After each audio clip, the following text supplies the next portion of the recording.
Hello guys, welcome to divine classes. आज हम budget के बारे में बात करेंगे and it was released on February 1, 2026 by our finance minister Nirmala Sitharaman.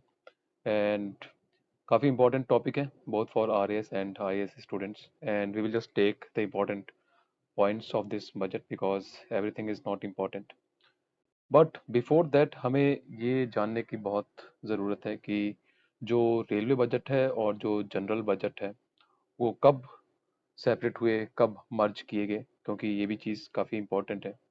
तो बिफोर इंडिपेंडेंस जो हमारा रेलवे बजट है वो सेपरेट किया गया था, and in which year it was separated from the general budget, तो that is in the year 1924। तो जो 1924 था, ये आप ईयर ध्यान रखेंगे, 1924। एंड इन दिस ईयर जो रेलवे बजट था वो सेपरेट किया गया था।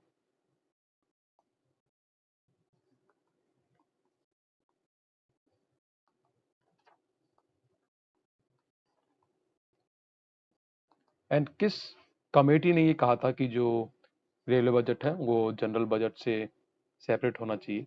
तो एक कमेटी बनाई गई थी एंड उस कमेटी का नाम क्या था? That is Acworth committee.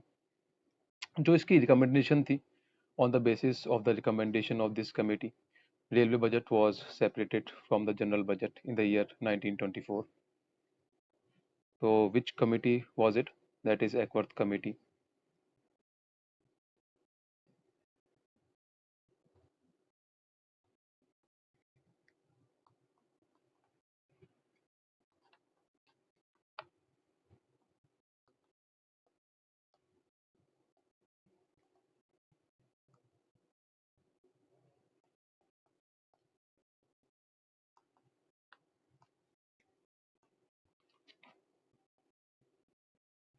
And who was the chairman of this committee?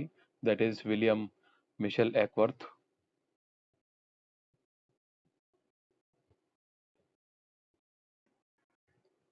ये काफ़ी इंपॉर्टेंट पॉइंट्स हैं जो कि एग्जाम्स में पूछे जाते हैं, तो इसलिए आपको ये पता होने चाहिए।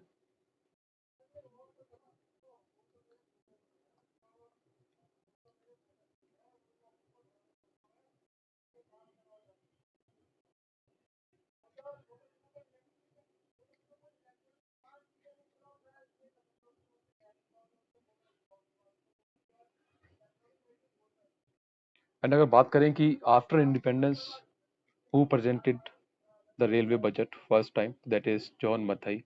ये भी आपको पता होना चाहिए।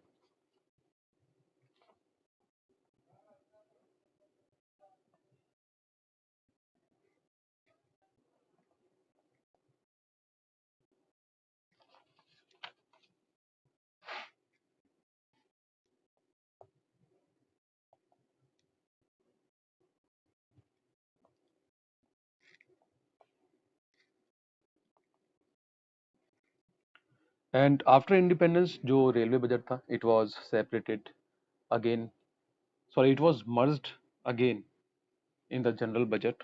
और कब मर्ज किया गया था? तो that is in the year 2016। और किस कमेटी के कहने पर जो है इस बजट को मर्ज किया गया था जनरल बजट में? तो दैट इज एक विवेक देबरॉय कमेटी थी, जिसके जो चेयरमैन थे वो विवेक देबरॉय थे। और विवेक देबरॉय कौन थे? ये एक मेंबर थे नीति आयोग के, एंड नीति आयोग जो है वो एक एग्जीक्यूटिव कमेटी है, ये भी आपको पता होना चाहिए।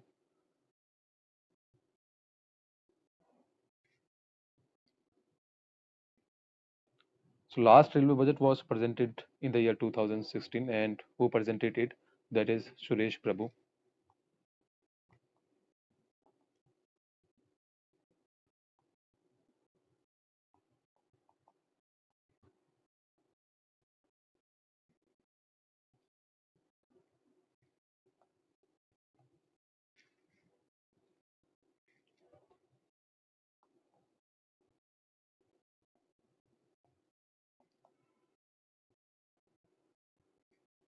एंड अगर बात करें कि फर्स्ट पोस्ट इंडिपेंडेंस बजट किसके द्वारा पेश किया गया था, that is presented by R K Shanmukham Chetty, and it was presented in the year 1947। ये भी आपको ध्यान रखना है।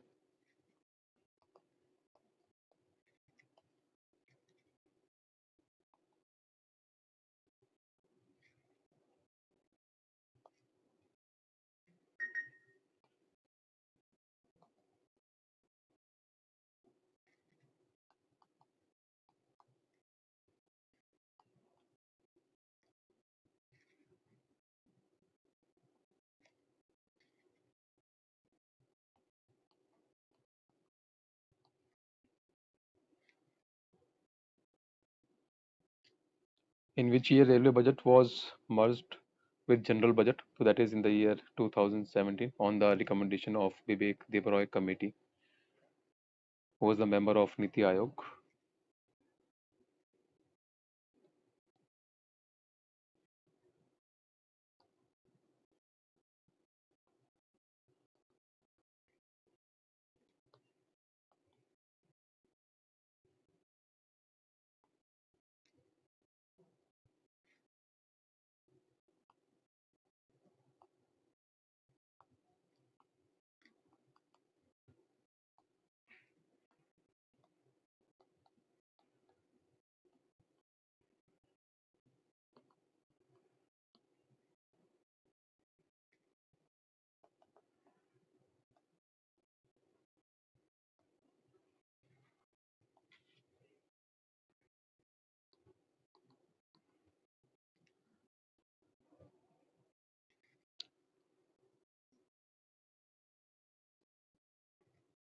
And who presented the first merged budget after independence?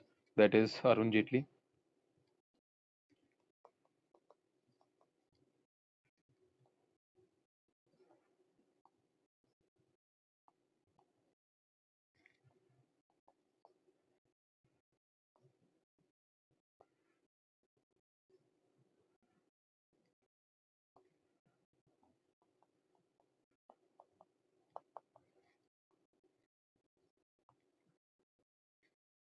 And अगर बात करें कि सबसे ज़्यादा बार बजट किसने जो है प्रेजेंट किया है पार्लियामेंट में, that is Morarji Desai, and for how many times he presented the budget, that is 10 times.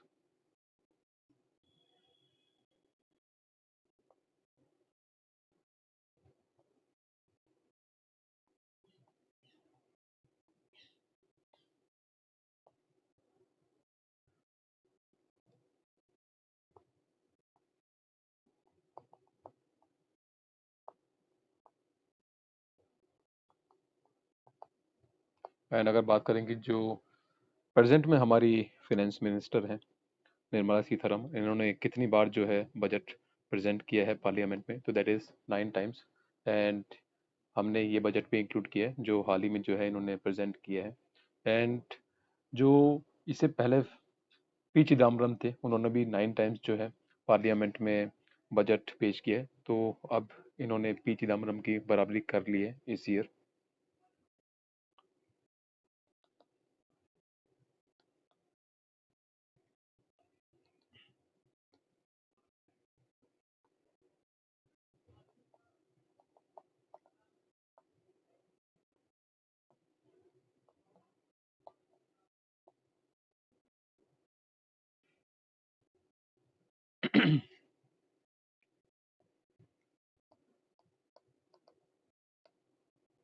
सो बस ये तो हो गई एक जनरल फैक्ट्स के बारे में बात. अब हम इस बजट में जो इम्पोर्टेंट चीज़ें हैं जो कि एग्जाम्स के पर्सपेक्टिव से इम्पोर्टेंट है, उनके बारे में बात करेंगे. तो पहले तो ये जो बजट है किस दिन प्रेजेंट किया गया है, तो माघ पूर्णिमा के दिन इसको पेश किया गया है. And it was also the anniversary of Guru Ravidas. ठीक है. एंड 3 ड्यूटीज हैं, मतलब 3 कर्तव्य लिए गए हैं फिनेंस मिनिस्टर द्वारा, एंड उन ड्यूटीज के ऊपर जो है ये बेस्ड है बजट. तो ये जो 3 कर्तव्य हैं, जो ड्यूटीज हैं, ये आप ध्यान रखेंगे. ये पूछा जा सकता है कि on how many duties this budget is based. तो 3 ड्यूटीज हैं. तो फर्स्ट ड्यूटी क्या रखी है हमारे finance minister ने, तो that is to accelerate and sustain economic growth by enhancing productivity and competitiveness and building resilience to volatile global dynamics. Second duty is to fulfill aspirations of our people and build their capacity, making them strong partners in India's path to prosperity. मतलब जो हमारे लोग बागों की इच्छाएं हैं, उनकी जो वो इच्छाएं हैं उनको पूरा करने में हमारी सरकार मदद करेगी, ताकि वो देश की प्रॉस्पेरिटी में हाथ से हाथ मिलाकर चल सकें. एंड थर्ड कर्तव्य, जो थर्ड ड्यूटी रखी गई है, वो क्या रखी गई है, तो दैट इज एक नारा दिया गया है इस सरकार द्वारा, दैट इज सबका साथ सबका विकास. तो उसको ध्यान में रखते हुए जो अपना बजट है ये पेश किया गया है. अब जो ये फर्स्ट कर्तव्य है, इसमें क्या करने वाली है सरकार? तो that is to accelerate and sustain economic growth. And जो इन्होंने 6 एरियाज लिए हैं जहाँ पर ये वर्कआउट करेंगे, एंड वो 6 एरियाज कौन कौन से हैं? तो that is scaling up manufacturing in 7 strategic and frontier sectors, ठीक है। Rejuvenating legacy industrial sectors, creating champion MSMEs, जो स्मॉल एंटरप्राइजेज हैं उनको थोड़ा बढ़ावा देने का इनका विचार है। Delivering a powerful push to infrastructure, infrastructure ये इनहेंस करेंगे। ensuring long-term energy security and stability and developing city economic regions। तो ये जो 6 एरियाज हैं, इसमें जो हमारा गवर्नमेंट है ये वर्कआउट करने वाला है। ये आप ध्यान रखेंगे, 6 एरियाज जो हैं फर्स्ट कर्तव्य में, इन पर जो अपना गवर्नमेंट है वर्कआउट करने वाला है।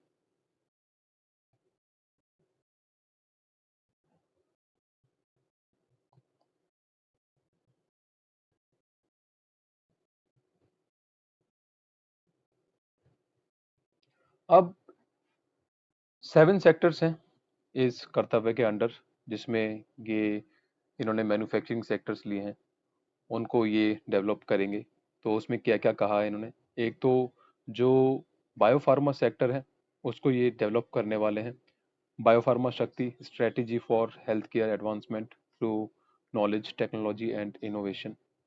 फिर एक सेमीकंडक्टर मिशन जो है इन्होंने तैयार किया हुआ है पहले से ऑलरेडी, 1.0 जो चल रहा है। एंड एक इंडिया इंडिया सेमीकंडक्टर मिशन 2.0 भी जो है ये लाने वाले हैं, ताकि जो सेमीकंडक्टर का मैन्युफैक्चरिंग है वो ग्रो कर सके इंडिया में।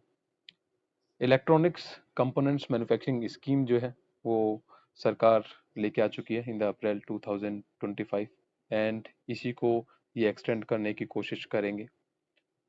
रेयर अर्थ परमानेंट मैग्नेट्स जो है, इसका भी एक कॉरिडोर जो है इस्टेब्लिश किया हुआ है सरकार ने, तो इसको और एक्सटेंड किया जाएगा सरकार द्वारा, ठीक है। उसके बाद एक ये इंपॉर्टेंट है, इस्टेब्लिशिंग 3 डेडिकेटेड केमिकल पार्क्स। जो 3 केमिकल पार्क्स हैं वो बनाए जाएंगे थ्रू आउट इंडिया।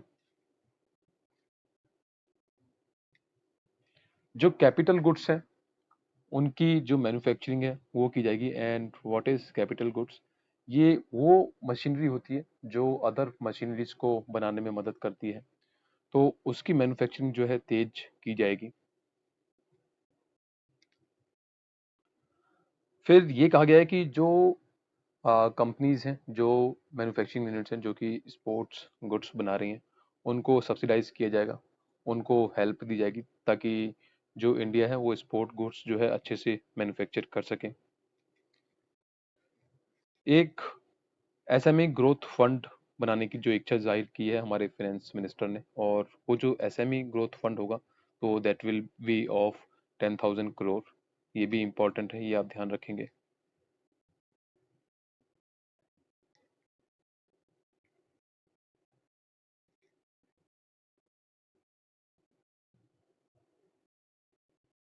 अच्छा, एक डेडिकेटेड फ्रीट कॉरिडोर्स और बनाने की बात की है हमारे सरकार ने, और ये डेडिकेटेड फ्रीट कॉरिडोर्स कहाँ से कहाँ तक कनेक्ट करेंगे? तो एक तो दनकुनी है इन द ईस्ट, और ये कनेक्ट किसको करेगा? टू वेस्ट इन सूरत। ये आप ध्यान रखेंगे, ये इंपॉर्टेंट है। एंड ये भी इंपॉर्टेंट है कि 20 न्यू नेशनल वाटरवेज जो हैं वो डेवलप किए जाएंगे ओवर द नेक्स्ट 5 ईयर्स। ये काफ़ी इंपॉर्टेंट है।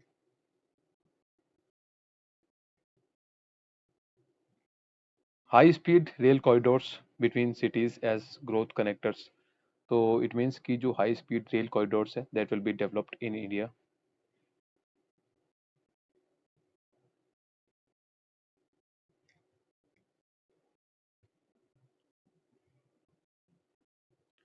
एक सरकार ने ये अनाउंस किया है इस बजट में, एंड ये अगर सरकार अनाउंस करती है तो काफ़ी ऑथेंटिक हो जाता है। इट मीन्स कि हम ये चीज़ मान सकते हैं। तो ये कहते हैं कि हमने जो 25 करोड़ इंडिविजुअल्स हैं उनको पावर्टी लाइन से निकाल दिया है, मल्टी डायमेंशनल पावर्टी लाइन से निकाल दिया है। तो ये काफ़ी इंपॉर्टेंट फिगर है, इसका आप ध्यान रखेंगे।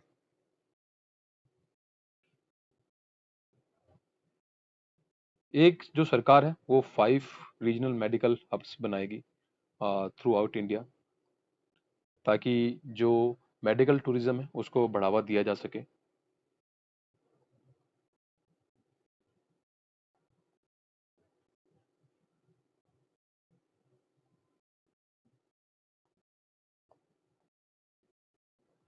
ये आप जो पॉइंट है ध्यान रखेंगे, इम्पोर्टेंट है। एक ऑरेंज इकोनॉमी पर स्ट्रेस दिया गया है, and if we talk about orange economy, तो ऑरेंज इकोनॉमी ये भी आपको पता होना चाहिए कि ये टर्म किसके लिए यूज़ की जाती है। तो जो एनिमेशन इंडस्ट्री होती है, विजुअल इफेक्ट्स होते हैं, गेमिंग एंड कॉमिक्स सेक्टर्स जो होता है, उनको हम ऑरेंज इकोनॉमी में डालते हैं। तो ऑरेंज इकोनॉमी को बढ़ावा देने की बात की गई है।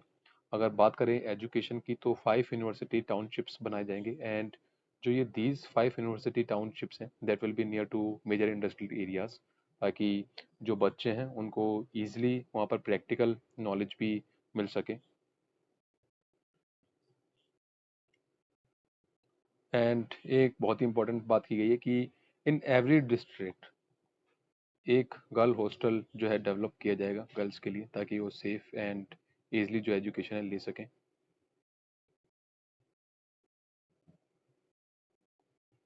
ये इम्पोर्टेंट है।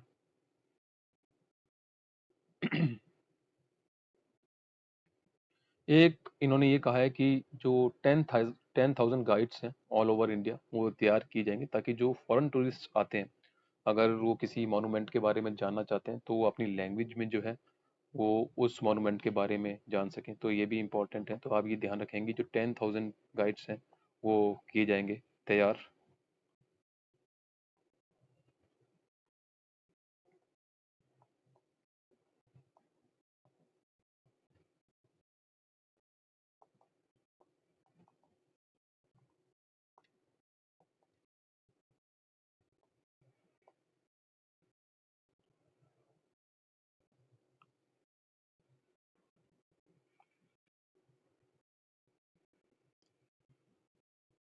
एक खेलो इंडिया मिशन, ये आप ध्यान रखेंगे, स्पोर्ट्स से रिलेटेड है।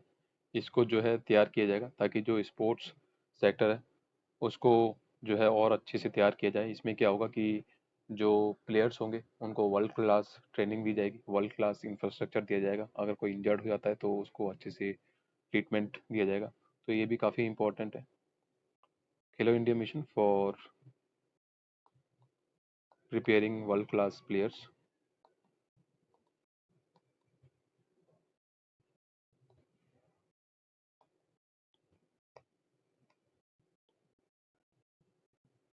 अब जो थर्ड कर्तव्य है वो बेसिकली फार्मर से रिलेटेड है, और इन्होंने ये कहा है कि इसमें हम सबका साथ सबका विकास करेंगे। एंड जैसा कि आपको पता है कि जो इंडिया है उसमें मोस्टली जो पीपल है they are living in rural areas and they mostly depend on farming. तो जो फार्मर्स फार्मिंग सेक्टर है उसको जो है एनहेंस और अच्छे से डेवलप किया जाएगा। और इसके भी काफ़ी इम्पोर्टेंट पॉइंट्स हैं इस ड्यूटी के। तो इसमें एक तो पहले तो बात की गई है फार्मर की इनकम की, ठीक है, इंक्रीजिंग फार्मर इनकम्स। दूसरा जो दिव्यांग जन है, मतलब जो डिसेबल पीपल हैं, जो फिजिकली डिसेबल्ड है,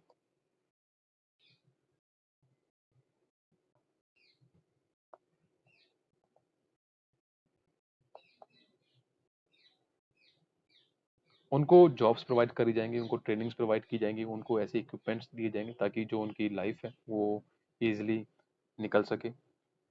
फिर एम्पावरिंग द वल्नरेबल जो पीपल हैं उनकी, ये इस आ, जो पॉइंट है उसमें कौन से जो पीपल है इंक्लूड करते हैं जो कि मेंटल हेल्थ से गुजर रहे हैं, जिनको कोई ट्रॉमा है, तो उनको अच्छे से ट्रीटमेंट दिया जाएगा।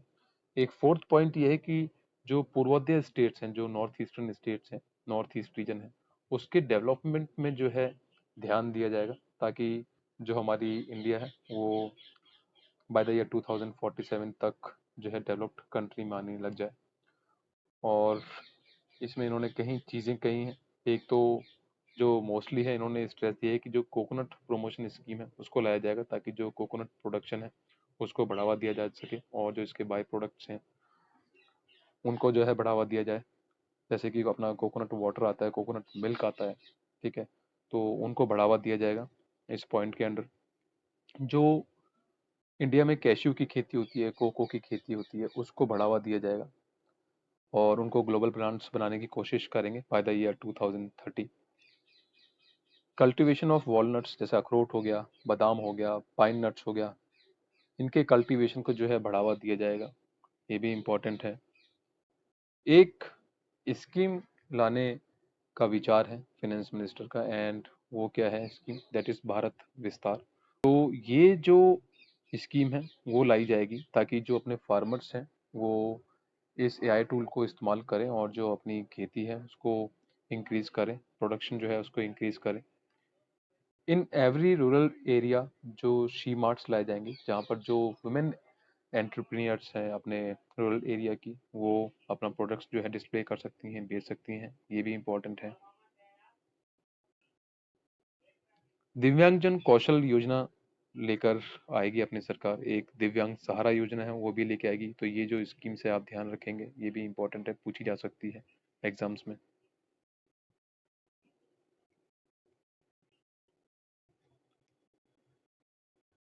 अगर बात करें कि नॉर्थ ईस्टर्न रीजन की, तो यहाँ पर 5 टूरिज्म डेस्टिनेशंस जो हैं वो तैयार किए जाएंगे, ठीक है। और यहीं पर जो है 4000 ई बसेस जो हैं वो चलाई जाएंगी। तो ये भी इम्पोर्टेंट है टॉपिक। और एक बुद्धिस्ट साइट जो है उसको डेवलप किया जाएगा, बुद्धिस्ट टूरिस्ट सर्किट्स जो हैं वो डेवलप किए जाएंगे नॉर्थ ईस्टर्न रीजन में, ये भी इम्पोर्टेंट है। तो ये पूछा जा सकता है कि किस तरीके का जो सर्किट है, टूरिस्ट सर्किट है, वो तैयार किया जाएगा नॉर्थ ईस्टर्न स्टेट में, तो दैट इज बुद्धिस्ट सर्किट।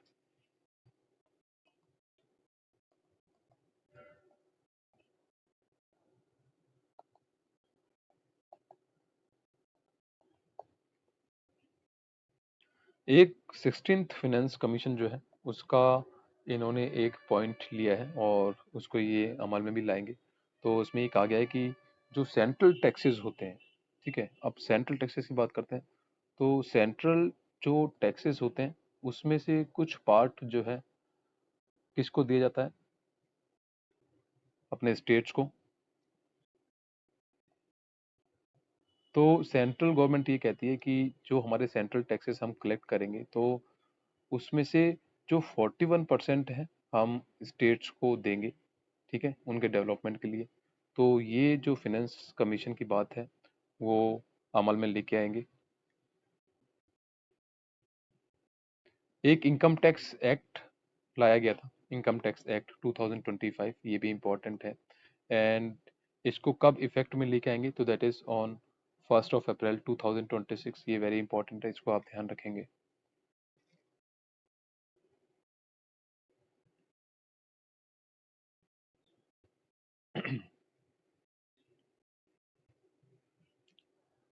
एक बहुत ही इम्पोर्टेंट बात जो है शेयर मार्केट के लिए कही गई है, एंड इसी की वजह से जो है शेयर मार्केट जिस दिन अपना बजट लॉन्च हुआ था उस वक्त गिरा भी था।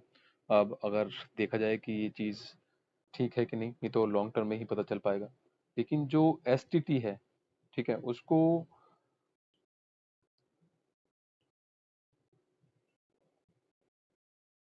बढ़ा दिया गया है। तो अब 0.05% होगा, एंड पहले कितनी हुआ करती थी, तो दैट इज 0.02%। और अगर बात करें कि जो ऑप्शंस हैं उसमें भी जो बढ़ाया गया है एसटीटी, एंड एक मिनट, उसमें 0.15% कर दिया गया है फ्रॉम द अर्ली 0.1%। ये भी आप ध्यान रखेंगे, ये भी इम्पोर्टेंट है।